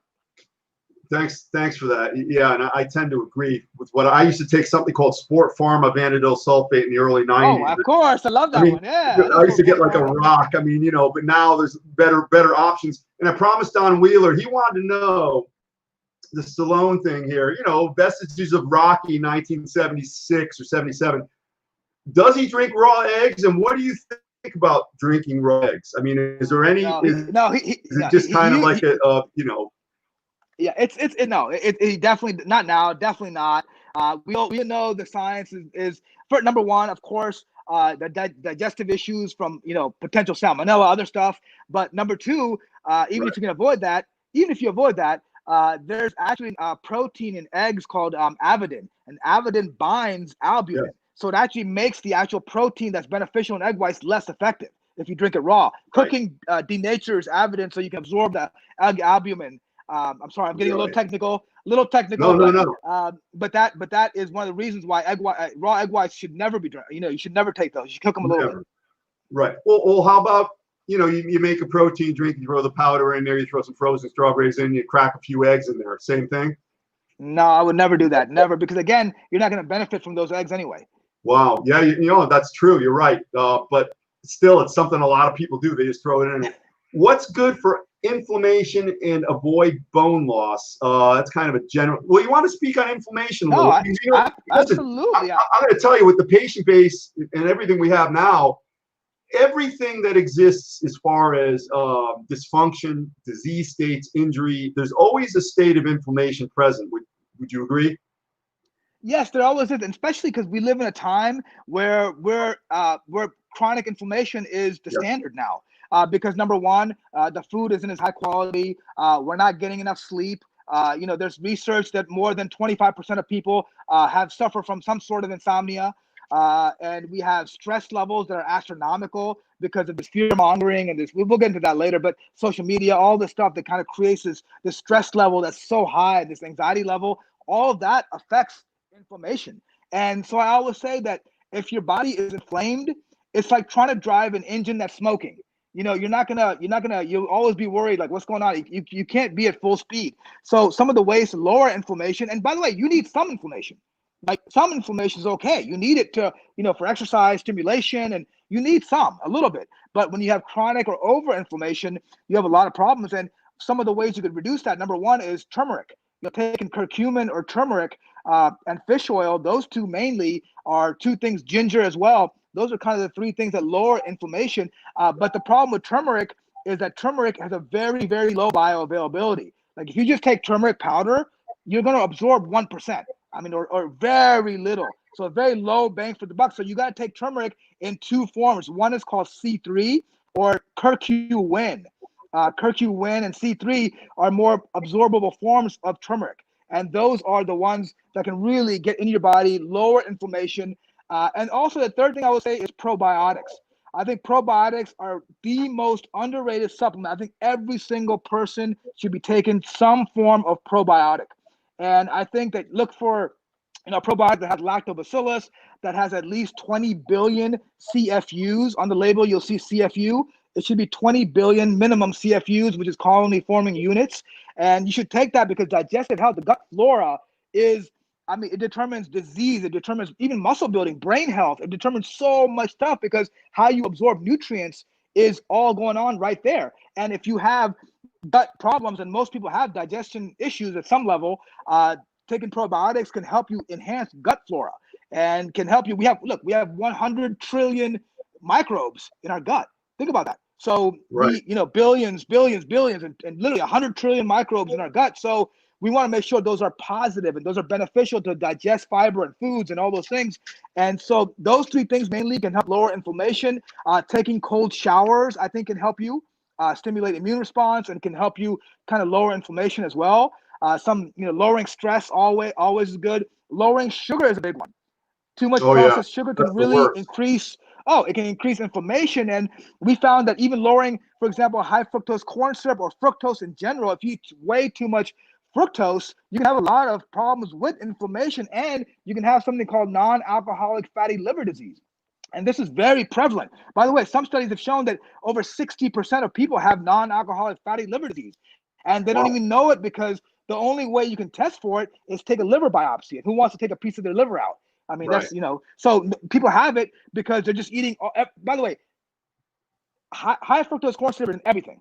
Every ketchup, it's in, so many different foods. So you overconsume that. And they found kids now that are eating way too much fructose have livers that look like alcoholic livers. It's unbelievable. So yeah, it's crazy. So, minimizing that risk, taking supplements like milk thistle or silymarin, which can help liver function, phosphatidylcholine. Yeah, phosphatidylcholine is another one that can help. And those are all important supplements to enhance the process. So when you ask me like, hey, give me some supplements for this, it's kind of an overall, kind of lifestyle supplement. Nutrition training also lowers inflammation as well if you do it correctly. Rehan, you're evoking many things that I've learned in the past, yet I have not brought them out into the forefront to help anybody recently. But I'll tell you right now, with the turmeric, I take a half teaspoon every night with almond milk and a little bit of honey when I go to sleep. And now I'm going to change it up and take the 2 forms. Number 1. Number 2, the stuff you mentioned with inflammation, throw a little bit about cortisol in there. Oh man, I was actually. It's funny. I've done so much. I've written so much about cortisol in my day. I have a great article online. I think it's still online about really in depth on cortisol. And cortisol is really a stress hormone. It's from the adrenal glands, but it's regulated by the anterior pituitary gland. Is a hypothalamic regulation of cortisol. And if you want to get scientific on us, but we'll go a little science. We'll throw a little science at them. No, you're doing good, man. This is great. What was that song? She blinded me with science. That's what we're doing. But we're not trying to blind you. We're trying to have you see the light. Oh man, this is perfect. And so, I think that cortisol is really damaging at excess levels, and we test cortisol. By the way, one of the things I do, I have a deal with Quest Diagnostics where we do blood work around the country, where I actually have my own customized blood work called the RJ VIP blood test, which you can go to Quest Diagnostics and get it, and it measures certain parameters for fitness related stuff. And one of those measures that's critical for me to measure is AM cortisol, because cortisol in the morning is when cortisol is released. And actually the last part of sleep and early in the morning, cortisol starts going up a little bit. So that's why it's important to kind of, eat breakfast to kind of lower cortisol, because insulin actually lowers cortisol. When you have an insulin response, cortisol levels go down. That's why it's important to take some carbohydrate after a workout, or whey protein after a workout, because whey protein is about 25% BCAAs, and BCAA, specifically leucine, causes an insulin response. So you have kind of a minimization of cortisol based on that. Hey, Rehan, can you adopt me so I can live with you and learn all of this, maybe by osmosis, by being around you? Because man, what you're doing is, it's like I've written books like you, and you do that free association where you just kind of write and then maybe you go back and correct it. But that's kind of how you think. It all ties in this stream of sensibility. I think you're not doing patchwork stuff like you read something new and you're going to stick that in there. It's not how it works. No, it's a comprehensive approach. And that's why we talk about kind of my process. And this is why I produce results. And to be honest with you, thank God, so far, I've never had a client fail. Like not one person, not one. I mean, not one person who actually did what I said, they achieved greatness. Because the reason, now people say, oh, well, how do you do that? Hold on. I've got to stop you. And, by my standard, I haven't interrupted you that much. Are you selective in who you take? Like, if you feel a person is not a candidate and they may fail, would you turn anybody away? No, because I'll convince them to be great. Oh, you're good, man. That's what I have this character trait where I'll make you believe in anything. I'll make you believe you're going to be great. There's no doubt. I like that. We need that. People need that, man. People are so beaten down, and they're they're operating at such a much lower level of what they can actually. I was watching something today. Brian Rose on London Real, and he had a little video. I didn't watch the whole thing, but he said most people, they operate at 40% capacity. Oh, absolutely. I think less than that. I mean, I think that, many people really aren't living up to their potential. And I never want to do that. I mean, that goes back to gratitude. Like, to me, look, when I wake up in the morning, I'm like, thank God he gave me another day, another chance, another day to like do something. Look, a lot of my friends didn't make it. Like, honestly, I had one of my best friends in this whole world, David Durst. I don't know if you know David. Yeah, David. Yeah. So he was actually he's probably one of my best friends I've ever had in my life. And really? He passed away. Passed away. And I just thought to myself, man, God, like, and he didn't, like, he was having, like all these things. And I was like, man, if God gives you one more day, you got to maximize, man. Otherwise, it's just, what's the use?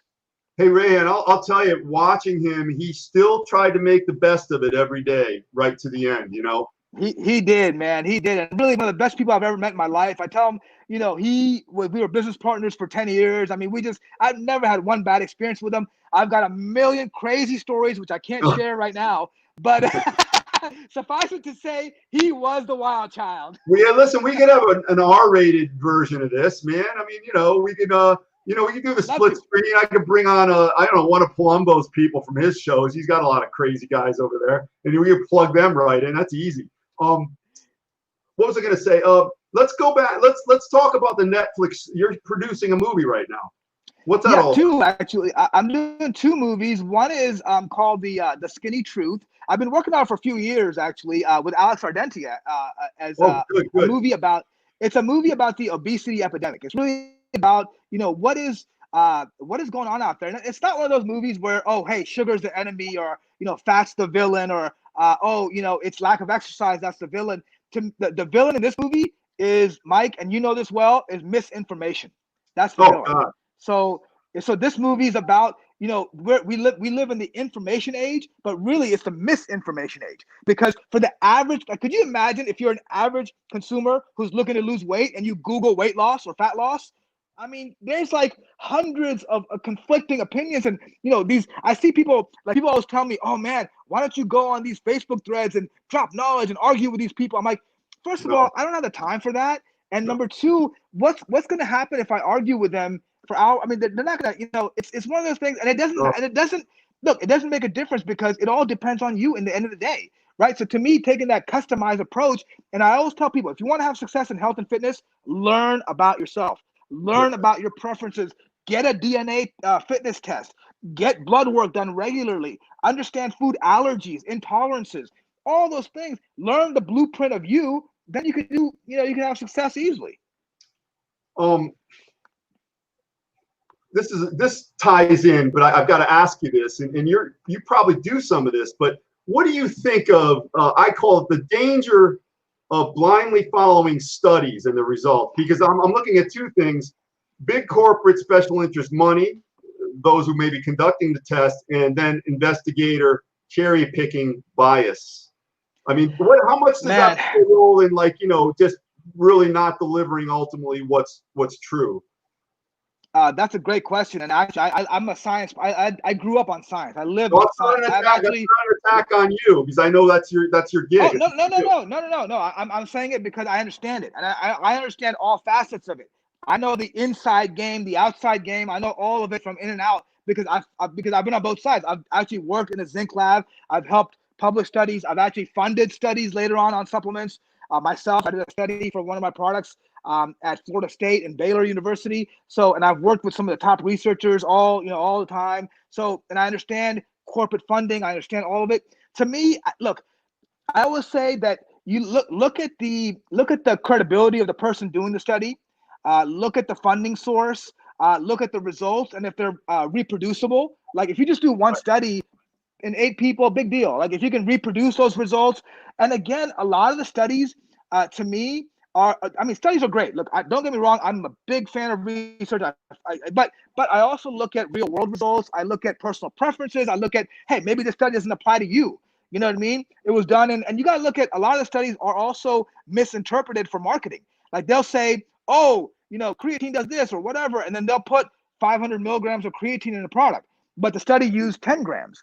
Right, so there's a dosage game that they play, and you got to look at how long the study was, and if there were trends, and you got to understand statistics, and really you can't just read a study. You got to be qualified to do that, and have someone knowledgeable who could interpret that data and extrapolate those results, and then you got to look at overall, kind of like the real world results, and you got to look at how well the study was planned, and also there could be I always say this. Scientists are human, honestly. I mean, they're human. So they're not robots. So if you're human and your family is depending on you to feed their family, and a corporation's funding your research and saying, hey, listen, I really hope we could see good results. I mean, maybe the study design, which is legal, of course, maybe the study design is designed to get results. It's possible. It happens. I mean, I'm just going to be real with you. It happens a lot of times. I've seen it myself. I mean, I've seen people kind of structure studies. They don't fix the study, but they structure it in a way that more than likely there'll be certain responses that you would want to get the results. Data born from rats. I don't really look at animal research at all, personally. I just don't think I mean, of course, safety and things like that, maybe, but I always look at human research. Number one, and I look at the number of people in the study also. If it's a study with 5 people, 10 people, I mean, I get excited when it's over 40. 50 people, 100 people. Okay, maybe there's some data you can extrapolate. And again, that's just one tool. You got to remember. See, we have a lot of arrows in the. We have a lot of arrows. One of the arrows is research. One of the arrows is using your experience. One of the arrows is there's a lot of different things we use, and studies happens to be one of those things in our arsenal. So now, of course, a big trend for evidence-based nutrition, evidence-based, and everybody's reading studies and quoting studies, and it's like great, but like how does that relate to this person and what they're trying to do? Like, you know what I mean? If as postmenopausal women, got results taking this supplement, you're a young man who's trying to build muscle. How does that relate to you? Like, you know what I mean? You got to understand studies, understand what science is, and again, as long as it's reproducible and its quality is done, it's published. A lot of studies sometimes get put under the rug. Even funded studies, like when people fund studies and they don't get the results they won't publish them. So you can't even see that research, right? Yeah, so there's a lot to it. Reproducibility is big. Go back to, so you're working with Alex Ardenti on an obesity network, Netflix. What goes behind starting that whole endeavor? Is it many years in the making, or do you follow an outline? Yeah. It's years in the making, and I'm around a lot of these people, a lot of people in the movie business. A lot of my clients are producers, executives, people in the business. So I go to a lot of movie events, I go to a lot of premieres, I go to a lot of things where I meet people who are in the business. So they encourage you and they say, listen, man, you can make a movie, you should make a movie, and you meet the right people, you get a good team around you, you get ideas.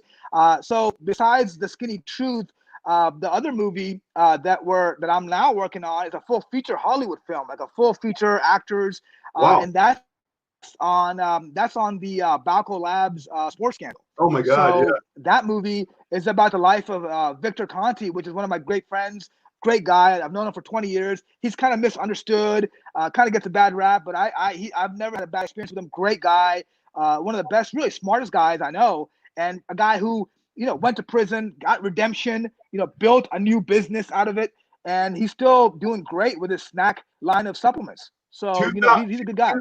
2003, when they were persecuting all the baseball players. Now, my clinic, I happen to have a lot of athletes, and a lot of them were on steroids, students, high school parents coming in, trying to coerce, the list goes on college students. So my office, because some of the kids were willing to talk about it, became ground zero for all the reporters all over the country. And, Yes. New York Daily News doing these big, it was huge. I mean, a lot of big, so I was one of the guys. But, it was very salacious, like MTV calls. And they would say, can you get us a teenage girl who ran away from home and is doing steroids?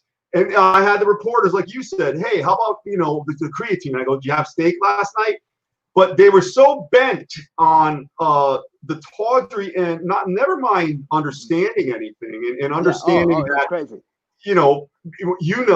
Eating food is much more potent than drugs if done correctly. In fact, if your food's not straight, drugs aren't going to help. But, Conti was I thought he was a fall guy or something, the way that was all going down and, the circus and the courts and whatnot. You remember that? Yeah. And, I was in a movie called Bigger, Stronger, Faster that kind of goes over all of that. Yeah. So I think that, that Chris Bell made a great film, great filmmaker, good buddy. And, he's another guy you might want to have on. He's a really good guy. Got him on my list.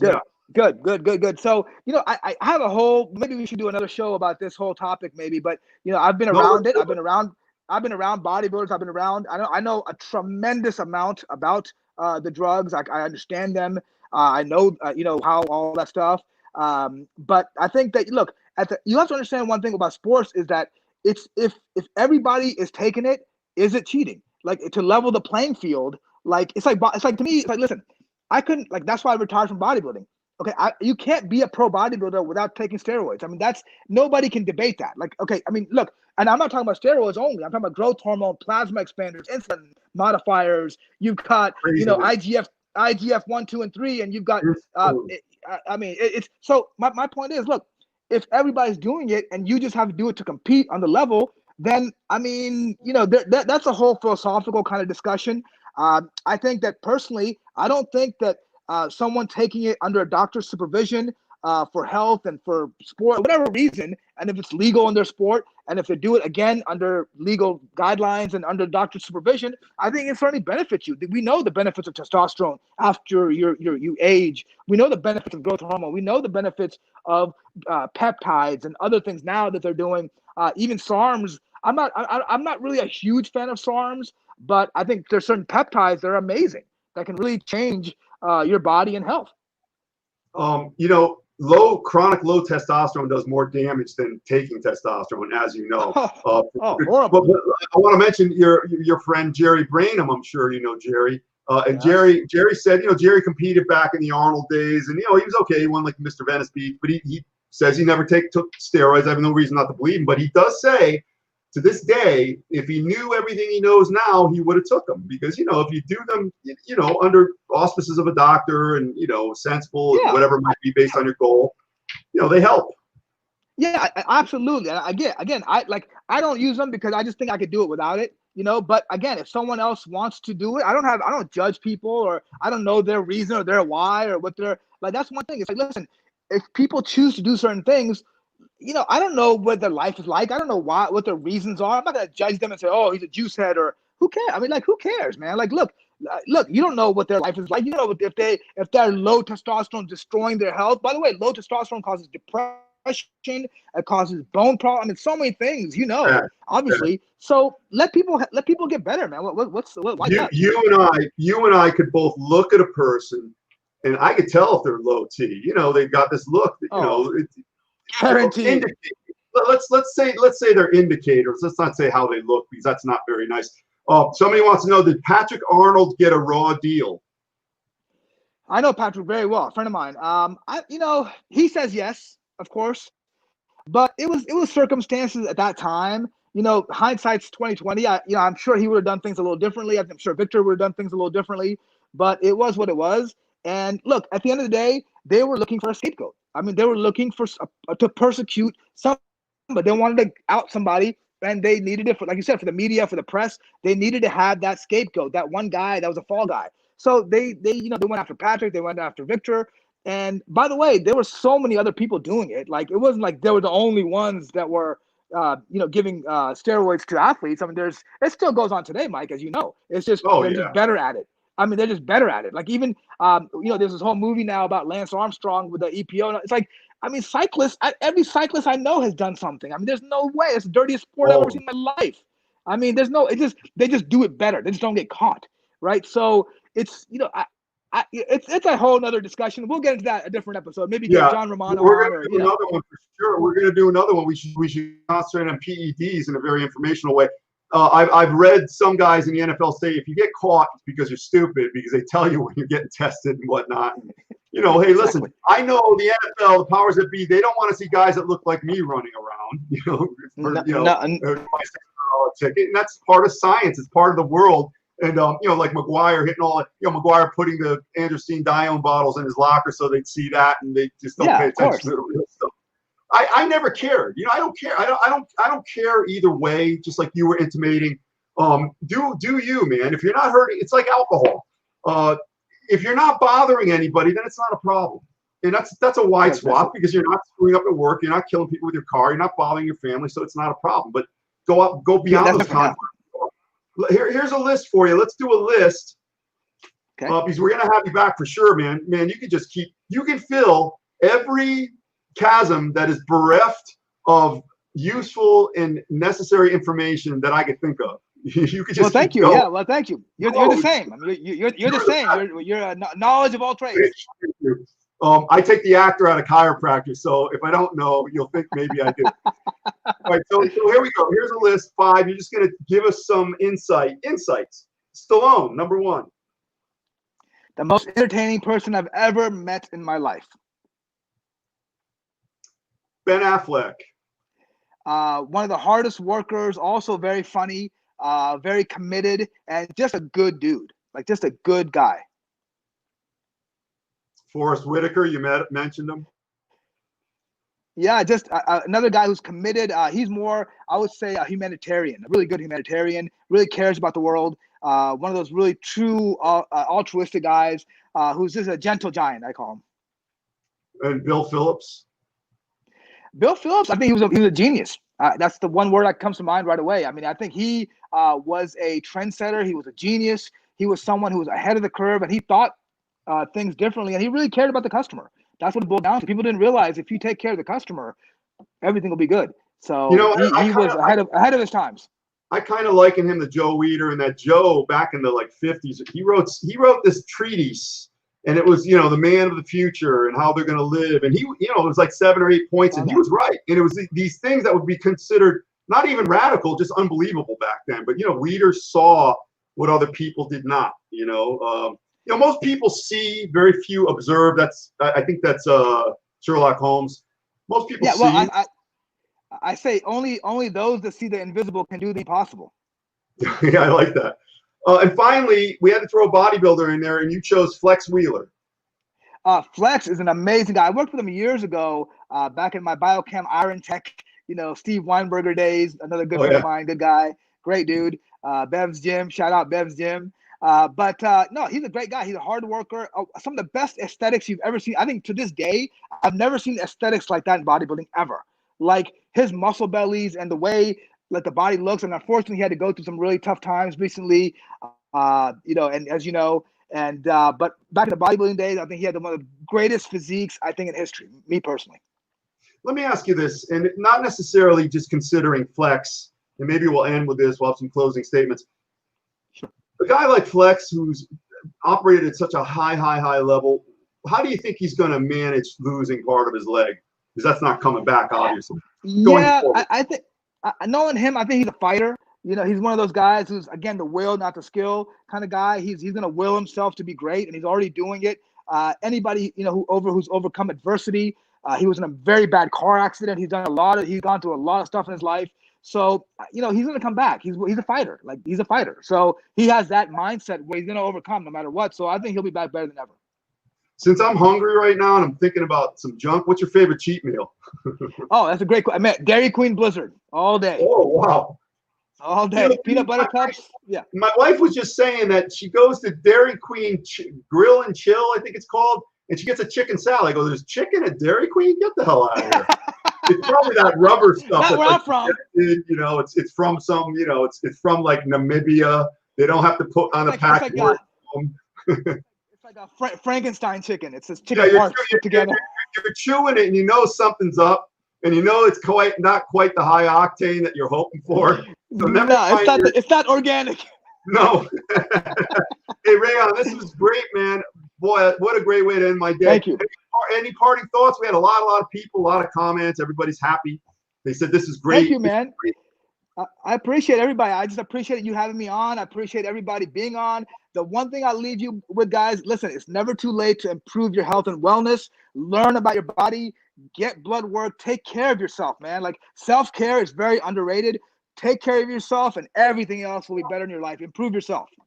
That's it. Since you are all about helping people and you do a lot of that, how can somebody get a hold of you? You got an email or some type of contact info you want to disseminate here? Yeah. My emails. You want me to? Can I put it in the chat, or maybe I'll? Well, I'll just. I'll comment on it right now. Go ahead. It's Rehan Rehan at TSRF, the Supplement Research Foundation.com. So Rehan at TSRF.com. Wait. SRS. TSRF as in Frank.com. Oh, I'm going to start it again. REHAN at T as in Tom, S as in Sally, R as in Rehan, and F as in Frank.com. Okay. That's Contact Rehan here. Yep. So hit me up, email me, by the way, for those people who are listening, if you email me, I'm going to send you a free digital copy of my book on supplements.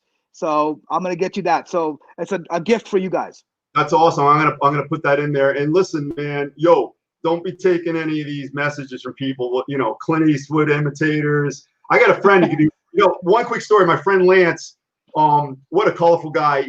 When he was a kid, he knew Arnold through his father. His father was a big time, his family started the Champion Spark Plug company. So Arnold wanted his father to invest. His father wouldn't do it. So Arnold wouldn't let this guy, my friend, go backstage at the Olympia anymore when Arnold was running it. So he called Arnold's office, and he was imitating Joe Weider. If that didn't work, so he imitated Clint Eastwood, who was Arnold's favorite, all-time favorite, and he's really good. And he had Arnold on the phone for like 15 minutes, like with this new movie offer, and he was going. So finally, Arnold's like, "This isn't Clint," and he hung up on him. So I know you had a little razzle dazzle there with Stallone. Yeah. Oh, yeah. I'll just, I'll keep punching like Stallone. That's it.